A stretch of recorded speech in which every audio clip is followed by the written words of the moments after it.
Players wanting to gain access to the new skilling boss that will be released on September 23rd will need to have completed the quest Ode of the Devourer. As for requirements, you will need to have completed the Requiem for a Dragon and the Soul Searching quest. As for the items needed, you'll need weapons and armor, food, and a beast of burden. So pretty much 52 summoning, so you're able to use a Terror Bird familiar to hold extra food as it will be needed near the end of the quest where you'll be able to fight the skilling boss a one time, just so you know what to expect. Make your way to the Fort Foundry Lodestone, and we'll be going to speak to Bill, who is found to the northwest. However, instead of Bill, we will instead see a cabbage dummy. So when we interact with it, you'll want to accept the quest, in which case Bill did leave a note that he went to go gather supplies. But we're not really sure how long ago he has been missing, in which case we'll be going to the southeast corner and we'll be speaking to the overseer Civ. Now, for her, you'll want to hit option 2, and pretty much she'll say, well, he went to Alcread. We're not really sure if he's doing alright there, so you may want to actually check up on him. In which case you're like, okay, we're going to have to do that. So, make your way to the Alcread Lodestone.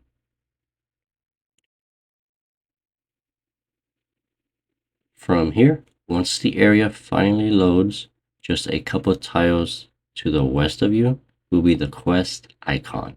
You want to actually click on it, hit option 1 for yes to continue the quest, in which case we will now be getting a cutscene and discovering that the Alcread city has been attacked by the Soul Devourers, which are usually kept in Sophenheim in that dungeon. But for whatever reason, they have been released and they've been attacking the citizens of Alcread. So they actually went pretty far of travel. So for here, you want to pretty much just go through the dialogue, and for players that are low level, you will want to play melee, and we'll be killing the Soul Devourers. And then don't worry, it shouldn't be too difficult as long as you only have one attacking you at a time. And then there is actually 3 key monsters that you want to face, and that would be to the little southeast of you, in which case right here, where you attack one puppy and then another puppy gangs up on you. So remember to pray melee. Then you want to just talk to Zeke. Once he is spoken to, he'll say that you have saved 1 out of 3 people. Next, we'll be going a little bit south, and then the same thing, the Soul Devourers will be attacking you along the way. And then right here, just pretty much outside the Plate Leg store, we will see another doggy, pretty much in a sense, and you'll want to target them and then finish them off. And then just speak to Azaya, I believe. Actually, no, this one might be Alan Morse. Now, for this one, you'll actually want to run to the northwest area of the city. So just pretty much go where the lodestone is, go west, and then go north a little bit more. This one is actually very hard to see, and that's because of the 2 palm trees that pretty much cover up the NPC. This will be the final person that we will be saving. And then don't worry, you don't have to actually get rid of all the Soul Devourers within the city. It's just to take a little bit extra damage. So if you are a pure, you can kind of kite around it, and then you are able to use your Blood Fury necklace to passively lower their health. Once you have saved all 3 characters, we'll be going south to the bank. Now there will be another Soul Devourer. You will need to kill this one, and that's because it will even go south to the next step. So you have to finish off this Soul Devourer, wait 10 seconds to get outside of combat, and then you'll be able to jump over the little cart, in a sense, where Bill is with another Soul Devourer nearby him. So click on the cart. You go through a bit of dialogue, and then you want to defeat the big puppy. Afterwards, just speak to Bill. Turns out Bill did not have a feather of Maw with him, in which case the Soul Devourer did curse his soul and his body. And he's like, what is the best way that we'll be able to actually uncurse him? And we'd be like, okay, we actually go to the Sanctum of Rebirth and have a chat with Kharid. And previously, the Feather of Maw is a Sylvanheim dungeon related thing, so maybe that has some way that Slayer Masters were able to harness the power to prevent cursing in the first place, which is like a dark arts of ancient magic, which I actually do find pretty interesting for the lore wise. So after that whole bit of dialogue, we will now want to teleport to the city of There is another option to getting to the Sanctum of Rebirth, and that will be War's Retreat. However, if you do this after September 23rd, the boss portal will change and take you to a different place. So, for players that are doing this after the date or right now, the easiest would be the city of Lodestone, and then we will be running north. Go west just a little bit after the general store, and we'll be clicking on the gondola. For here, we'll be approaching the little boat, and you want to go north. So go north a little bit, and you should see a quest icon. Players want to click on it and hit option 1 for yes to continue the quest along the way. Now that we are here, we'll be wanting to speak to Kharid, in which case we're like, Bill somehow got cursed, and it would be nice for him to actually remove the curse. In which case, Kharid is like, I would, but the corruption within the Elidinis gate, which previously he uses to judge souls using the balance scale, has been corrupted. So he's no longer able to do that in a sense, in which case this is the scaling boss area. But as we learn a little bit more, you're able to do all the options. However, if you just don't want to do any of the lore related things, just hit option 4 to continue the quest. Now, for those that are interested in lore, Amascut does create curse, which cursed Bill and all of the Sylvanheim dungeon related creatures, including Magister, which is actually very interesting now that you think about it, since somehow Slayer Masters were able to incorporate a way to protect you from that curse previously. Make your way back to Fort Foundry, and this time we'll be entering Zemouregal's prison, which is to the east side of Fort Foundry. It is a little hidden, and that's because it is in the southeastern corner behind the little cart. Then hit option 1 for yes to continue the quest. From here, just go west, and we'll be speaking to Zemouregal as we will try to persuade him so that we're able to cleanse the corruption within the Elidinis gate for Kharid to continue judging souls for the weight of balance. And then Zemouregal's like, I would be able to, but he needs a more powerful item to help purify the gate.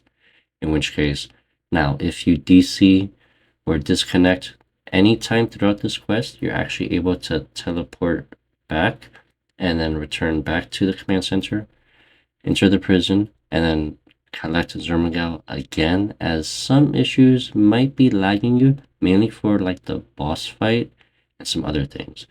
Now, for the very first item, you'll be doing the Idol of Amascut. This is the first option, and then for the second option, we will be doing that next.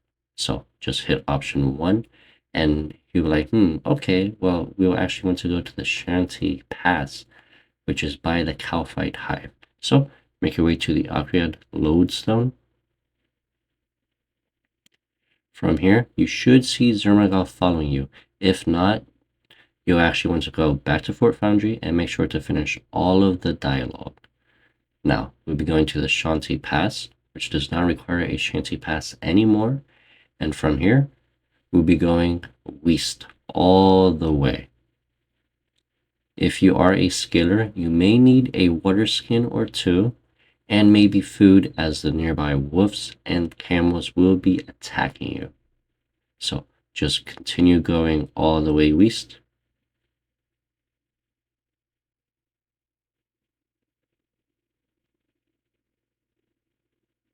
Once you are past this Kalphite cave, we'll be going to the southwest a little bit. And then right here, there will be another quest icon that you will want to be clicking on. Hit option 1 for yes to continue the quest. From here, it seems like it was somehow ransacked, in which case we're pretty sure that someone stole the area, in which case we're like, what is one person that we know that is really good at finding stuff?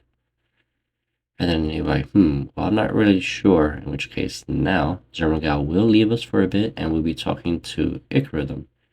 And then you're able to choose any options. I like to choose order 1, 2, and 3 just for the extra lore benefits that we do get to it. Or you can always just do option 3 to just continue the quest. Don't even bother spacebarring the whole quest. It just lets you automatically skip that, which I find a bit concerning since some of the lore is very helpful in tying into Sophenheim area and Menopause. So we might be getting a brand new endgame quest within Menopause when we discover like the Pharaoh, how he was actually being manipulated instead. Now, from here, we want to make our way back to Akriad. Then we'll be going north outside of the city. Right by Het's Oasis little camp, you should see another quest starting icon. You may need to change your camera angle a little bit because it's pretty much like right at the gates. In which case, again, you want to hit option 1 for yes to continue the quest. Kharid will now tell you that he'll be meeting players at the ritual site within the ritual of Majrav. In which case, he will be leaving you right now, so you're able to finish off your mission to fighting the idol of Amascut. So, from here, within the city of Akriad, we will be running a little south, and this right here will be Father Salam, which is pretty much north of Zeke's sword shop. It can be a little bit hard to see since it's like pretty much well hidden. So you want to speak to Father Salam and be like, who do you think actually has the idol? He's like, well, I'm pretty sure Ale Morse, who is a very popular NPC pretty much as he is required within the feud quest since he does a lot of shady stuff, in which case you'll just want to go a little bit to the northeast area and we'll be speaking to Alex A. Morrison for the idol, in which case you're like, yeah, I'm not going to give it to you. 1, we need to do another shady type of business. And you're like, okay, what is actually one way that we'll be able to do it? So just hit option 1 for just whatever. Okay, fine, have a nice day. And then just hit option 2 or 1. And he's like, you know what? Zemouregal actually does interrupt us. And he's like, I actually know a better idea. In which case, you want to go to the west and then south a little bit and re-talk to Zemouregal. And he's like, you know what? Let's actually spread rumors because we did know that their city was recently plundered by the Soul Devourers. So let's actually spread rumors that he caused the curse for them to, so pretty much talk to the 5 closest civilians nearby, and we'll be hitting option 1 to spread the rumors. In which case, the Alain Morse was the one who did bring the curse to us, pretty much killing all their, I guess, women, children, maybe their cows or camels. I mean, hopefully not the camels. I mean, that would be pretty bad. And then just, again, speak to the 5 closest people. And then once you have gotten all 5, We make our way back to Alexei Morsin, in which case he will actually finally give us the idol of Amascut. So, right here, once all 5 people have gained up on the poor little guy, like, you know what? We don't like you no more. He's like, what? You don't like me? It's like, yeah. He's like, okay, fine. I'll just give you the item. Now, go back southwest, and we'll be speaking to the brother Salam again. Now that we know where he is, it's a little bit easier to find him that second time. Now, with the idol returned to us, we tell him that your city should be cured now. But anyway, as for the second part, players will be going to the Majroth ritual site, which there is a couple way of going there. Number 1 would be the Wilderness Lodestone Teleport if players have access to the rewards from the Hard Wilderness task set, in which case from the Lodestone you want to go a little bit south, right click the obelisk, and you're able to choose destination to the level 44 Wilderness. If not, you'll just want to spam click this bad boy, and eventually you'll be teleported to the level 44 spot. From here, you want to go a couple tiles west of the loads of the little obelisk right here, and you want to go completely north. This will avoid the glaciers from the west and the living wyverns. Now, once you are very close to the gate, a living wyvern will pretty much path to you, in which case you want to pray magic, open the door, go 1 tile north, and then close the gate. The living wyvern will not be able to attack you. From here, you want to go to the northwest of you, in which case this does require the ritual of the Majra quest completed, where players did add the burning orb to the ice pillar, which allowed us to pretty much squeeze past it.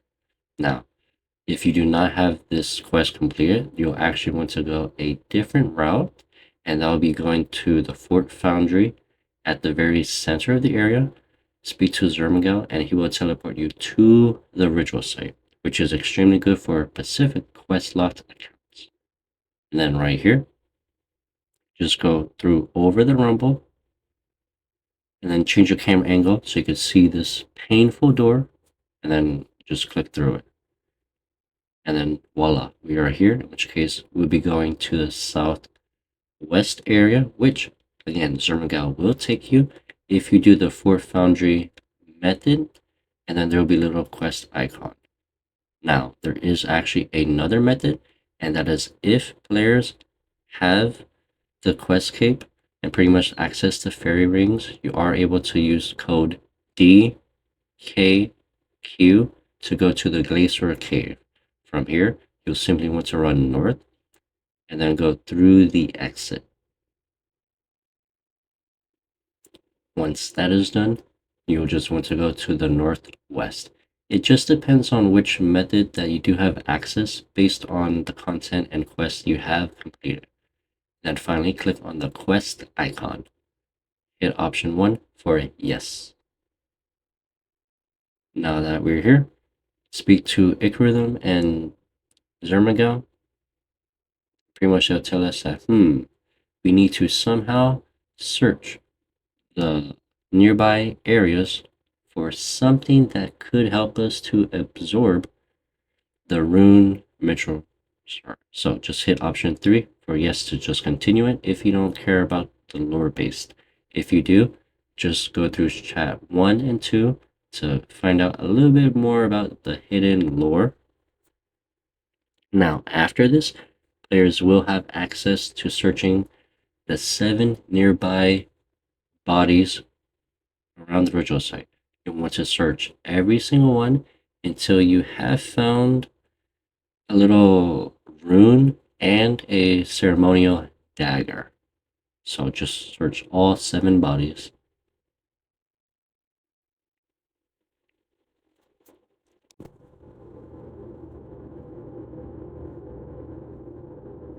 Once you have both items, speak to Zemouregal again. And this time he's like, you know what? Let's actually use the absorb rune that we have and use it on the ritual marker that is just nearby. you will actually want to use the rune twice. The first time will lower the defenses of the ritual marker, and then the second time will weaken the ritual marker. Afterwards, you want to use the dagger on the marker, pretty much empowering it in a sense so that we're able to get the shard of the Ellis Gate, in which case you want to hit option 1 to, yes, retrieve this bad boy. Then just speak to both NPCs again with the little shard in our inventory, which kind of does look like an Ascension shard, which is from the Elidinis and the Ascension members. So, I mean, that's actually pretty interesting. If maybe they're intertwined with the rituals of some sort, in which case you'll give both items to both Ikram. Now for here, we have to make our way back to the city of so that we're able to go to the Sanctum of Rebirth. And again, there is a faster method, but depending on War's Retreat tuned at the time, this is your best bet. And then just pretty much run north, go to the gondola. Now, what you really want to do is get your best gear, bring a lot of food, a beast of burden, ideally a pack yak so that it is completely empty and it has 30 extra inventory slots. And now, I'm not sure if this is useful or it even works or not, but bring your best augmented pickaxe. Make your way back to the Sanctum of Rebirth, and you should see another quest icon. Make sure to probably have about 10 inventory space open. So again, bring really good food and better gear than what I brought, since I pretty much brought literally nothing, and I brought like the lowest tier food possible. The shard within your inventory, and we'll be getting like a divine blessing, which prevents players from being cursed within the corruption at the gates of Elidinis. Then we'll be able to click on the live stream, which is directly to the east, for the boss fight. Now, we'll be taking a lot of typeless damage, so this is where the food comes in. And for whatever reason, they have a very bad habit of this. Pretty much 90% of locations automatically change your camera angle. I have no idea why. Go north, speak to Zemouregal and Kharid to start the boss fight. Afterwards, you will want to gather from these little rocks to the west and east of Kharid until you get a little mechanic right here, in which case the boss will throw red orbs, which you'll want to mine and gather from. So it does take a while, and at the same time you are taking a little bit of a bleed damage. And then once you have finally gathered and restored it, we will now be mining and collecting the pure essence form of it. So first, we gotta corrupt it, and then we'll be able to get the blue process stuff. And then for the Beast of Burden, it will hold these items, which when you do come to damage the boss, it will automatically use it from the Beast Familiar's inventory, which is extremely good. Now, while this is all happening, the boss will be giving you telegraphic attacks, and there will be a Soul Devourer that does spawn that you will not be able to attack. Instead, you will simply want to click twice and rapidly on it. Then, somewhere on your action bar, you will see a special action bar button. You will actually want to click it, jump through all of the pillars, and then you'll be able to damage the boss and then pretty much start the whole thing. Now, there is something to note, and that is after you jump through the pillars, you want to be at Kharid within his blue or green shield, depending on the colorblind settings, and it will fully restore you. So like right here, he fully restores you, which saves a ton of food, so you are able to comfortably sit pretty low on your health, and then just keep an eye on all the mechanics, and then repeat the whole process. I believe you need about maybe 50 of the little blue right ore looking thing that you are gathering, and then you are able to fail this if the red bar fills up completely. But you're able to pretty much easily be able to do this as long as you do the special action bar button and then just click on the little pillars. So it's pretty much like Volcano in a sense on old school RuneScape. Once you have finally cleared the boss's health, congratulations, you have completed the second skilling boss, but the first time for the Gate of Elidinis for the phalanx scales. Next comes another boss fight. This next part, players will be brought into Amascut's realm, and you will need to pray melee. You cannot pray soul split because you will be taking a lot of rapid damage, which I have found the hard, painful way, as that did sign me. So, after this cutscene, remember, pray melee, and we'll be attacking 3 minions at a time, while at the same time you do get that telegraph mechanics previously from the boss fight. So you really want to be aware and then just pretty much constantly be moving out of the way. And it does help to use devotion. Now, it might help to use reflect, but again, I brought like no armor, I brought no food, and I had a painful time doing this. But then again, I always like to use pretty much lowest possible items needed for quest, just so that I don't bring like, oh yeah, this is so easy, and then turns out I bring like trim masterwork, I bring rocktail soups and everything, which is not really realistic for a lot of the player base because this is a new boss, and you're like, okay, let's try to do this. If you're like a hardcore player perspective, and you're like, okay, yeah, this is actually pretty hard when you consider using lower tier items and food, and then pretty much just repeat the rounds wave after wave. And then at the top of the screen, that little bar is how many NPCs that are left. Once you have cleared all the NPCs, you will get another cutscene with Amascut and Icrhythm talking together. From here, we'll be teleported out back to the gates of Elidinis, in which case we will see Zemouregal. He will be pretty much like, I guess, siphoning the corruption from Amascut's energy for his claw-looking thing, empowering him even more. So he will be returning, and he's even stronger. I mean, look at those shadow dragon claws that he is rocking. But for whatever reason, he did stay. Not for too long though. And then just for people that want extra lore, you're able to do options 1 and 2. Or if you don't and you don't want a spacebar, just hit option 3 to skip the dialogue completely. And yeah, as you can tell, look at that inventory. I have no food whatsoever. I even had to use my emergency hamper of food, which did get those little lobsters, the peats and stuff, which was pretty lucky on my part.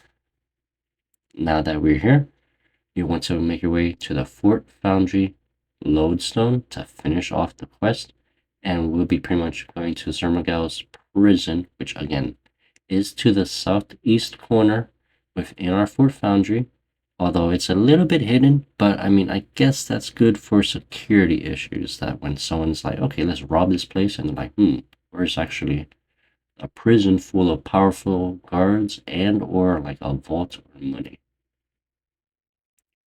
Just like before, hit option 1 to confirm to join, to continue the quest, in which case Zemouregal will be in his prison. For whatever reason, he decided to go back there, but I have a feeling now with the energy he absorbed from the Elidinis Gate that he will pretty much break free again, or, I mean, maybe stronger to break through the gate.